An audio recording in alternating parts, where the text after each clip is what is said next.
صباح النور والسرور، يا صباح الخيرات والهنا والنعيم. اللهم صل وسلم وبارك على محمد. ازيكم يا اغلى فضلات؟ عاملين ايه؟ يا رب تكونوا بخير. فيديو النهارده ظريف ولطيف وخفيف، ما كنتش هصور عشان كده ما صورتلكوش. خطوات الكفته من البدايه. دي كفته برغل يا جماعه، حاجه كده ايه جنان، روعه والله العظيم روعه. بصوا انا عملت ايه، ما سبقتكوش بس غير بخطوه واحده. انا فرمت بصل على طماطمايه على قرن فلفل حامي وبارد، بس كده ضربتهم في الكبة وصفتهم من المية بتاعتهم خالص خالص في مصفى، وحطيت عليهم بهارات لحمة، وحطيت بابريكا وحطيت ملح وفلفل اسمر، بس كده. اللي في الكبة دي بقى دي اللحمة المفرومة، حطيت عليها على النص كيلو لحمة كوباية برغل منقوع. نقعت البرغل في ميه قد نص ساعه كده، وبعد كده صفيته كويس قوي من الميه واديته ضربه مع اللحمه لما نعم وبقى بالقوام اللي انتوا شايفينه ده. هي دي الخطوه اللي انا سبقتكم بيها، لاني زي ما بقول لكم ما كنتش هصور. الميه اللي عندي في الطبق اللي في الشياكه ده، دي ايه بقى؟ دي الميه اللي انا صفيتها بتاع البصل والطماطم والفلفل اللي انا ضربتهم مع بعض في الاول زي ما قلت لكم. هستعملها وانا بصبع الكفته. كفتة البرغل دي يا جماعة من الحاجات اللذيذة والطعمة، واللي كمان يعني بتديكي كمية حلوة، بتشبع، يعني هي أصلا في العادي بتشبع. نسيت أقول لكم حاجة. في خطوة بقالي فترة بعملها مع الكفتة بتديني نتيجة حلوة قوي للكفتة، وبيبقى الصباع ماسك نفسه حلو كده. بحط بضاية مع الكفتة وانا بضربها، يعني مع اللحمة وانا بضربها مع البرغل حطيت بضاية، ما بتبانش خالص، بس بتربط لي كده ايه مكونات الكفته مع بعضها. بصوا حتى شكل الكفته طالعه وهي مضروبه مع البرغل حلوه قوي. ما حبيتش ان انا ازود الضربه عليها واديها كمان ضربه مع البصل والطماطم والحاجات دي، كده كده انا فرماهم، وهي كمان نعمت مع البرغل اللحمه، كنت هحسها ناعمه زياده عن اللزوم لو اديتها كمان ضربه. فقلت افضل ايه اخد ودي كده معاها بشكل ودي بايديا من غير كبه. لما بصوا خلطتها مع بعضها خالص، خليتها بقت عامله زي العجينه. تمام. لبست جلافز بس علشان خاطر اصحاب القلوب الضعيفه، يعني اللي بيضايقوا لو حد استعمل ايده او كده. بس انا في العادي انا بعمل الاكل لينا ببيتنا، يعني فعادي ممكن كنت استعمل ايدي. بعد ما خلطتها كويس مع بعضها غطيتها بكيسه، وحطيت معاها كمان ميه البصل ديت، وهشيلها بقى في التلاجة تتشمع شويه. وانا بفتح التلاجة بقى ايه، لقيت لكم عم الحاج اللي هو اسمه ايه ده، كان كان قاعد في التلاجة لا حول الله ولا قوة. فقلت لا ما بدهاش، تعالى بقى عشان انا لو نسيتك هتبوظ، وحرام يعني حرام الحاجة تبوظ وتترمى. فهاخده اقطعه، اقشره واقطعه واحطه في التلاجة ياكلوه بعد الغدا. تمام. كنت طالبه بقى من زوجي وابني وهم جايين يجيبوا لي عيش بلدي ويجيبوا لنا مخلل. لقيتهم بقى ما شاء الله قوه الا بالله جابوا لنا المخلل المشكل ده، وجابوا لنا ليمون معصفر وليمون اخضر، وجابوا لنا كمان زيتون اخضر. ربنا يبارك لي فيهم يا رب. كنت كمان جابوا لي كمان عيش بلدي اهو عشان اللي عايز ياكل كفته بالعيش. وكنت عايزه بقول لهم هاتوا لي ب 10 جنيه اكياس ثلاجه، لقيتهم جايبين لي نص كيلو تقريبا اكياس ثلاجه، مش عارفه ليه صراحه، او ربع كيلو والله ما فاكره، ربع كيلو تقريبا. ولقيتهم جابوا لي الخضره اللي انتوا شايفينها دي كلها، دي بقى خضره مشكله، خضره محشي على جرجير على شبت وبقدونس والحاجات دي. فهاخدهم دلوقتي، انا هقول لكم هتعامل معاهم اعمل فيهم ايه. وكمان النهارده اليوم ده كان يوم السوق. احنا عندنا السوق في المحله بيبقى التلات وبيبقى الجمعه، فده كان يوم سوق، بس مش فاكره كان التلات ولا الجمعه لاني غبت شويه على ما جمعت الفيديوهات دي. فتره بقى دخلت امتحانات وبنذاكر وكده، فالدنيا مضغوطه معايا شويه. عارفه كمان ان اكيد الدنيا مضغوطه معاكم شويه، فهتبقى مشاهده الفيديوهات مش قوي، فما بحبش انزل فيديوهات كتير الفتره دي. المهم انا ليه قلت لكم ان ده يوم سوق؟ عشان اللبن. ادام زوجي جايب لبن يبقى ده يوم سوق. احنا بنجيب اللبن بيجي لنا كده في الازايز، الازازه بتبقى كيلو ونص. فانا ايه قسمتهم على 3 اكياس، قسمت الازازتين ال3 كيلو على 3 اكياس، لان انا عندي اللبانه بتاخد في المره كيلو وربع وشويه كده. هي ممكن تاخد كيلو ونص، بس مش هعرف اغليه ويبقى مرتاح كده جوه اللبانه، فاهمين انتوا قصدي؟ فما بحبش احط الكيلو ونص كيلو ونص، فانا قسمتهم على 3 اكياس عشان يا دوبك المره تيجي على قد اللبانه. بس ولازم اشيلهم طبعا بما انهم فكوا كده، والجو اصلا ما عادش مستحمل ان احنا نسيب حاجه بره، فلازم اشيلهم عشان ما يربوش.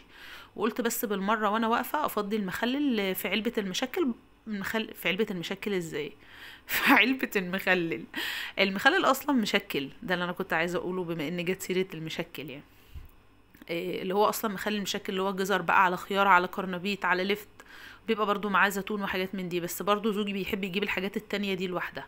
فقلت كله في علبة واحدة وخلاص، واتحط في التلاجة وما نعوز ناخد منه. اللي فاضل بقى عليه الدور اخد الخضرة بتاعتي دي، احطها بقى في العلبة الكبيرة ديت علشان خاطر انقعها شوية كده بمية وخل. فهاخد الخضرة كلها اشيل منها الربطة بتاعها، وانقعها في ميه بخل. ليه بقى؟ اولا بنتاكد من نظافتها كمان. وبصوا الميه، يعني انا غسلتها كم مره الميه كانت بتطلع منها مش نظيفه خالص، معنى كده ان الخضره مش نظيفه قوي. وانا من الناس اللي بحب اكل الكفته معاها جرجير كتير في العيش البلدي، يعني بصوا بموت في الاكله دي، بحبها قوي كده. تصدقوا نفسي اكل كفته فراخ كمان، ان شاء الله نعملها مع بعض قريب باذن الله. انا برضو من عشاق كفتة الفراخ يا جماعة.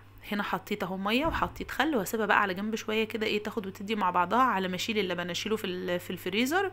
والمخلل هسيبه مش هشيله دلوقتي لان هحط منه مع الغدا. تمام. كل دوت انا حاطه الكفته في التلاجة تتشمع. بصوا حيرة كل يوم دي، حيرة انا على ما وصلت للاكله دي والله كنا يمكن خلاص احنا قرب العصر، مش عارفه اعمل اكل ايه ودماغي واقفه مش عارفه. العلبه دي بصوا بشيل فيها الاكياس والجلافزات. حلوه في ايه؟ اني بسحب من تحت من هنا كده اللي انا عايزاه. عارفين انتوا، هي كانت اصلا علبه مناديل، بس مناديل مطبخ، بس ما طلعتش عمليه قوي صراحه في موضوع المناديل. قلت بقى خلاص، يعني الوقت كان ازف. وكنت انا في الوقت ده عملت على السريع كده شويه مكرونه حمراء، قلت عشان اللي مش عايز ياكل بعيش. والكفته بصوا ما شاء الله لا قوه الا بالله كانت اتشمعت وبقت جميله. دهنت صينيه بزيت، وبقيت ابل ايدي كده من الميه البصل. ميه البصل دي ميه بصل طبعا بطماطم وفلفل، ده كله مضروب مع بعضه، وحط معاها ملح وفلفل اسمر. ببل ايدي كده وخدت ظهر معلقه وبصب عليه الكفته. ده بيخلي الكفته بتاعتي مفرغه والله، وما حطيتلهاش كربونات ولا بيكنج باودر ولا اي حاجه. هي ما شاء الله طلعت من جوه مفرغه، وكانت بتمضغ كده وجميله. والمضغه دي بتيجي منين؟ بتيجي من البرغل. احنا ضربنا البرغل، والبرغل نقعناه، بس برضه هو له مضغه كده وطعم. فوالله جربوا كفتة البرغل لو انتي عمرك ما عملتيها او بتخافي من كفتة الحاتي انك تعمليها، اعمليها بالبرغل صدقيني هتنجح معاكي. المهم صبعت الكميه بتاعتي على قد الصينيه ما خدت، على قد غدانا. وقلت الجزء اللي باقي ده هوريكم هعمل فيه ايه دلوقتي. هدخلها في الفرن، انا هسويها في الفرن، بولع الفرن على عالي. بتنزل هي ميتها وتشربها، ولا عليها الشوايه. الكميه اللي فضلت عملتها اقراص زي ما انتم شايفين، وهشيلها في الفريزر بالطبق كده زي ما هو. اطلعها في يوم مش عارفه فيه اعمل اكل، اطلعها كماله للاكل بكره مش عارفه لسه صراحه. بس انا قلت ايه، كفايه اللي انا عاملاه، عشان خاطر هي لو بردت الولاد مش هياكلوا منها، فكفايه اللي انا عاملاه ناكلها صبحه بصبحه كده.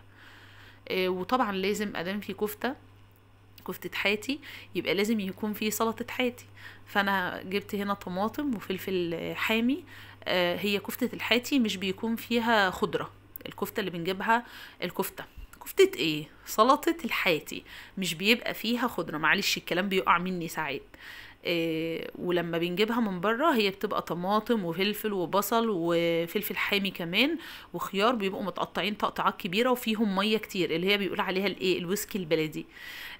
بس انا بقى حبيت احط معاها حاجه بسيطه خضره. وقلت كمان يلا لازم ادام في كفته كمان يبقى لازم في سلطه طحينه. ما ينفعش عندنا حاجتين ما نعملش جنبهم سلطه طحينه، تبقى بصوا يعني تبقى جريمه. لو عملت حواوشي ومفيش جنبه سلطة طحينة، او كفتة مشوية ومفيش جنبها سلطة طحينة، ما تتاكلش اصلا. يعني هما مش بيعرفوا ياكلوا غير بسلطة الطحينة. انا لا، عادي بالنسبة لي الموضوع عادي يعني. المهم سلطة الطحينة السريعة دي بحط طحينة خام، وبحط عليها كمون وبابريكا وبصل بودر وتوم بودر وخل. وبس بفكها بقى بالمية، بس ما بحطش عليها توم ني ولا بحط عليها اي حاجة تانية، هو كده بس. مش بحب احط عليها زيت كمان. بالمره بملح السلطه. وظبطت هنا كمان الطحينه، قلبت كله مع بعضه. وهي بصوا بنتي قالت لي اوعي بقى يا ماما بدل ما انتي مدوخه نفسك كده وانا هعملها، عشان انا كنت مخليها ماسكه الطبق عشان عمال يجري كده معايا. فبنقعد نلفها كده بالمضرب من غير ميه دافيه على فكره ولا حاجه، دي ميه من الفلتر برد عاديه يعني. وقلبتها. كان انت كل ما تحطي لها شويه ميه تلاقيها قفشت كده، ايه، تقلت. هي بصوا هتحسوا كمان ان قوامها خفيف دلوقتي، بس هي لما اتحطت في الطبق وجينا ناكل كانت مسكت نفسها وتقلت عن كده. كده خلاص غدانا جهز. عملت السلطة بتاع الحاتي، وعملت كمان كفتة الحاتي بالبرغل، وعملت الطحينة سلطة الطحينة، وكمان جبنا العيش. يبقى كده فاضل ايه؟ فاضل احنا نحط الاكل وناكل بقى، خلاص ما عادش فيها كلام. بصوا بقى وصفة غدا. يعني بما ان عشان حيرة الاكل ممكن على فكرة تعملي الوصفة دي كلها على بعضها بربع كيلو لحمة. قلت لكم البرغل بيكتر الكمية وبيلكم، يعني بيخلي الواحد لو كل كفتتين بيشبع. فاهمين انتوا قصدي ايه؟ ده الهدف من البرغل يعني. والبرغل مش غالي، يعني انت لو هتجيبي ربع كيلو لحمه هاتيله ربع كيلو برغل، مش غالي خالص والله. اهي بصوا الكفته انا مسويتها كلها في الفرن، وحطيت سبت حبه خضره من اللي كنت بعمل بيهم السلطه عشان احطهم افرشهم تحت الكفته. زي ما احنا برضو بنجيبها من بره من عند الحيتي لازم بتكون كده. بصوا بوريكم قلبها مفرغ وجميله، روعه روعه والله. بصوا ما كشتش على فكره، وده برضو يعني فايده من فوائد البرغل ان هي مش بتخلي الكفته تكش. هحط على الوش حاجه بسيطه خضره ولا زلت. بصوا انا لسه ناقعه الخضره هناك اهي، هاخد منها بس شويه جرجير دلوقتي اشطفهم واحطهم جنب الغدا واخد الباقي. بصوا انا خدت جرجير حطيته على جنب، وخدت هنا بقيه الخضره نقعتها في ميه تانية غير اللي كان فيها خل. انا لسه ما نقيتش الخضره. ما نقيتش الخضره يعني ايه؟ يعني في عيدان بتبقى فيها ورق اصفر شويه، وخصوصا يعني في الكزبره هي اللي دايما بيبقى فيها ورق اصفر شويه. فشلتها من الميه وهغير الميه بتاعتها واحط لها ميه تاني، وهفضل معاها كده لما الاقي الميه بتاعتها نطفت خالص. طب الخضره دي انا هعمل بيها ايه؟ انا كنت هعمل تاني يوم محشي. تمام. فقلت يلا نفعتني، وبنتي صراحه ربنا يبارك لي فيها غسلت لي المواعين كمان علشان خاطر ايه؟ الدنيا كلها من حوالينا تبقى هاديه كده، ويا دوبك يفضل مواعين الغدا بس.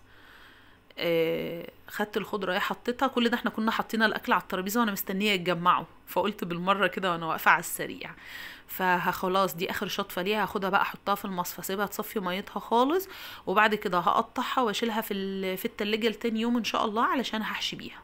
زي ما قلت لكم هشيل لسه منها العيدان اللي فيها ورق اصفر لسه، واللي قلت لكم اللي بتبقى كده هي الكزبره مش البقدونس.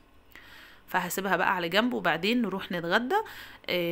الغدوة بصوا دي من الغدوات المحببة لقلبي، ولان انا مش من عشاق اللحمة المفرومة في العموم. يعني اللحمة المفرومة من الحاجات التقيلة عليا. في حد زي كده يعني لو كلت مكرونة بشاميل مثلا احس طول اليوم بتقلف معدتي جامد. لو كلت جلاش مثلا اي لحمة معصجة او لحمة مفرومة في العموم بتملى بطني جامد، فبحس ان هي تقيلة عليا. نضفت الحوض كمان من الخضره عشان ما تخشش جوه، وخدت اللي كان في الصفايه رميته وسبته. بصوا ينزل بقى تنزل ميتها الزياده كلها على ما احنا نتغدى. الغدا بتاعنا القمر اهو بقى. تعالوا اتفضلوا معانا، الف هنا وشفا يا رب على قلب اللي بياكلوا. عملت زي ما قلت لكم طبقين مكرونه بالصلصه، وعملت الكفته، وحطيت جرجير من اللي زوجي كان جايبه، والسلطه ومخلل، والكفته بتاعتنا وسلطه الطحينه، وحطيت كمان عيش بلدي عشان اللي عايز ياكل بعيش بلدي. واقول لكم بقى يومها هو العيش البلدي اللي اتاكل والمكرونه اتسابت، وانا ندمت ان انا عملت مكرونه عشان كده كنت سبتهم ياكلوا بالعيش كله.